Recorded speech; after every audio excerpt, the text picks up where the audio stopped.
Warahmatullahi wabarakatuh. Alhamdulillahirabbil alamin. Al-Malikul Haqqul Mubin. Asyhadu an la ilaha illallah wa la syarika lahu wa asyhadu anna Muhammadan abduhu wa rasuluh wa khataman nabiyyin. Allahumma shalli ala sayyidina Muhammadin wa ala alihi wa ashabihi ajma'in wa ba'd. Ibu-ibu, bapak, hadirin yang dirahmati Allah Subhanahu wa taala, marilah tiada henti-hentinya kita bersyukur kehadirat Allah Subhanahu wa taala atas karunia-Nya, inayahnya, walaupun hujan, wala rintik-rintik, becek jalannya, kemudian basah tentunya, kita masih diringankan kaki kita menuju mushola ini dalam rangka taqarrub ila Allah, mendekatkan diri kita kepada Allah, dalam rangka juga melaksanakan perintah Allah, yaitu satu kewajiban yang hari ini melaksanakan sholat maghrib. Lebih bersyukur lagi kita bisa berjamaah. Tentunya atas karunia ini mari kita sama-sama mengucapkan hamdalah. Alhamdulillahirabbil alamin. Kita pun berharap sangat atas umur kita yang tersisa ini, entah berapa lama lagi kita terus dimudahkan oleh Allah Subhanahu wa taala melaksanakan ketaatan, melaksanakan perintah-perintahnya, dan tidak kalah pentingnya kita pun digolongkan husnul khatimah. Salawat dan salam tiada henti-hentinya kita sampaikan juga kepada Nabi Agung kita Muhammadin sallallahu alaihi wasallam beserta keluarga, sahabat, kerabat, dan seluruh pengikutnya hingga zaman nanti. Bismillah, dan kita pun berharap sangat atas izin Allah juga kita akan mendapat syafaat yang akhir nanti. Ibu, bapak, dan hadirin yang dirahmati Allah Subhanahu wa taala, mengulang kembali tentang janji-janji Allah bagaimana terhadap kita sebagai manusia sekaligus orang yang beriman, bahwa semua janji Allah itu innallaha la yukhliful mi'ad. Jadi sesungguhnya semua janji Allah itu tidak akan mungkin bahasanya itu diingkari. Allah tidak akan mengingkari janjinya. Nah, karena janji Allah semuanya pasti dan akan terjadi dan pasti terjadi, maka selayaknya kita sebagai orang yang beriman ini mengimaninya dengan sebaik-baiknya, dan kita berusaha melaksanakan apa yang menjadi janji Allah ini, dan kita berhati-hati ya di dalam kehidupan ini. Seperti yang digambarkan oleh Allah bagaimana orang yang bersyukur. Wa itta'azana la in syakartum la azidannakum wa la in kafartum inna adzabi lasyadid. Jadi jika kita bersyukur, maka Allah akan menambah nikmat-nikmat kita. Tapi sebaliknya, wala in kafartum, jika kita mengingkari, kita tidak mau bersyukur, maka azab Allah sangat pedih. Ibu, bapak, dan hadirin yang dirahmati Allah Subhanahu wa taala, kesyukuran kita lihat bagaimana para nabi misalnya. Ya, kita langsung dari atasnya dulu. Ya, para nabi mengikuti apa yang diperintahkan oleh Allah, melaksanakan dengan utuh apa yang diperintahkan oleh Allah. Ya, tidak ada tempat lain bagi mereka, tidak lain adalah hanyalah surganya Allah. Begitu juga para ulama yang mengikuti beliau, yang mengikuti junjungan kita Nabi Agung Muhammad sallallahu alaihi wasallam. Menurut jelas para sahabat begitu juga, kan begitu. Ya, para yang kita pengikut-pengikutnya, mungkin sebutannya sekarang ini kita umat Islam yang akhir zaman ini, bahkan Masya Allah kita tidak pernah melihat wajahnya, tapi kita tetap mengikuti perintah-perintahnya. Janji Allah jelas, atiullah wa atiur rasul la'allakum turhamun. Jadi kita akan dirahmati oleh Allah Subhanahu wa taala.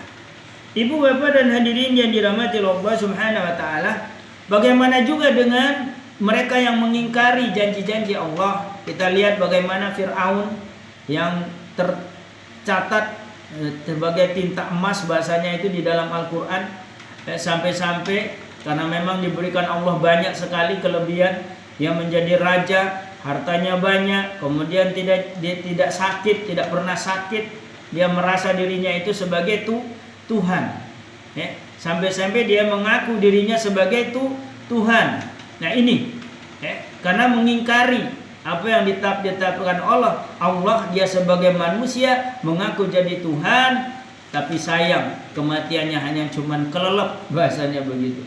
Hanya cuman bahasanya itu tenggelam di laut kok mati. Ini kan aneh, ada Tuhan kok mati. Ini. Bapak Ibu dan hadirin yang dirahmati Allah Subhanahu wa taala, termasuk orang yang kaya. Kita sebut, sering kita dengar yang namanya korun. Rumongsone harta kekayaannya itu memang karena hasil usaha, kecerdasannya, kepintarannya dan lain sebagainya. Jadi dikumpulkannya hartanya itu karena semuanya itu karena usahanya sendiri. Tapi dia tidak sadar siapa yang memberikan kehidupan buat dirinya, siapa yang memberikan dianya sehat, dia yang memberikan matanya dan lain sebagainya. Tapi kekayaannya itu tidak membawa manfaat buat dirinya, bahkan Allah tenggelamkan. Itu telah kita kenal sekarang ini, kalau ketemu harta di dalam tanah, itu maka hartanya harta korun. Bapak Ibu dan hadirin yang dirahmati Allah Subhanahu wa taala, banyak kisah-kisah mereka yang mendustakan ayat-ayat Allah. Termasuk umatnya Nabi Lut misalnya. Wong disuruh nikah kok ora geleme lanang karo lanang, wedok karo wedok. Lah, kan tujuan pernikahan tidak lain adalah untuk berkembang biak, biar bertambah jumlah kita. Bahkan Rasulullah membangga-banggakan kalau seandainya keturunan kita itu banyak, kemudian soleh dan solehah. Ibu bapak dan hadirin yang dirahmati Allah Subhanahu wa taala, bahkan di dalam ayat lain Allah mengingatkan kepada kita, pada pertemuan yang lalu mungkin sudah saya sampaikan bahwa walau anna alal qura amanu wa taqaw la fatahna alaihim barakatim minas samai wal ard walakin kadzabu fa akhadnahum bima kanu yaksubun. Jika seandainya penduduk satu negeri beriman dan bertakwa, kami akan turunkan keberkahan dari langit dan bumi. Akan tetapi karena mereka mendustakan, walid kadzabu bi ayatina, ayat-ayat kami, maka kami hukum disebabkan apa yang mereka telah perbuat. Ibu bapak dan hadirin yang dirahmati Allah Subhanahu wa taala, jadi yang pertama bahwa ketika kita beriman dan bertakwa, kita akan diberikan keberkahan di dalam kehidupan itu. Kehidupan kita berkah. Mungkin kita tidak punya banyak harta, tapi kita diberikan kelebihan ringan untuk melaksanakan ibadah. Sholat malam mungkin kita tidak ketinggalan. Kemudian kita melaksanakan juga membaca Quran, amalan-amalan sunnah sering kita laksanakan. Ini termasuk keberkahan hidup kita. Bahkan mungkin sedikit sekali kita melaksanakan apa yang dilarang oleh Allah Subhanahu wa taala. Itulah kehidupan, keberkahan kita.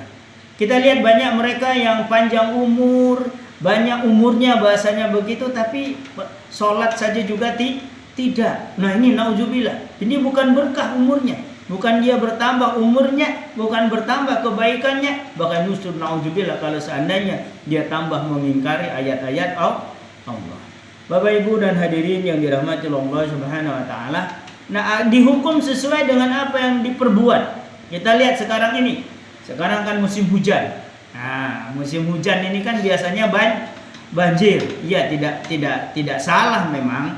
Nah, penyebab banjir itu adalah air. Tapi pertanyaannya, mengapa banjir? Nah, kita bisa lihat seperti di Jakarta misalnya. Salah satunya itu para penduduknya paling senang atau suka sekali membuang sampah di sungai. Sehingga terjadi pendangkalan, termasuk bahasanya itu pintu-pintu air itu menjadi tertutup, tersumbat. Bahkan dulu sudah sering diberitakan, digambarkan bahasanya melalui televisi bahwa sampai-sampai kasur saja itu dibuang di sungai. Coba bagaimana menjadi tersumbatnya pintu-pintu air itu. Ibu bapak dan hadirin yang dirahmati Allah Subhanahu wa taala, termasuk longsor. Kita lihat longsor.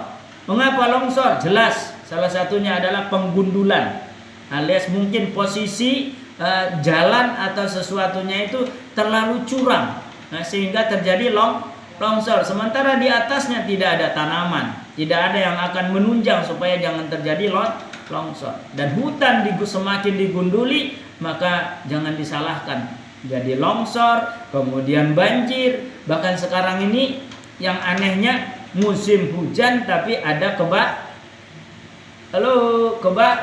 kebakaran. Nah, ini kan aneh kan? Ya, musim hujan kok kebakaran.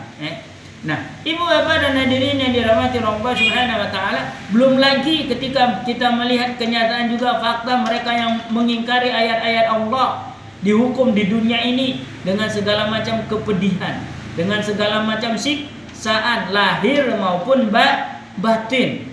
Coba lihat bagaimana istilahnya itu para WTS yang kena sifilis, kena yang sekarang ini penyakit AIDS, penyakit yang namanya HIV. Nah, coba sampai sekarang belum ada obatnya.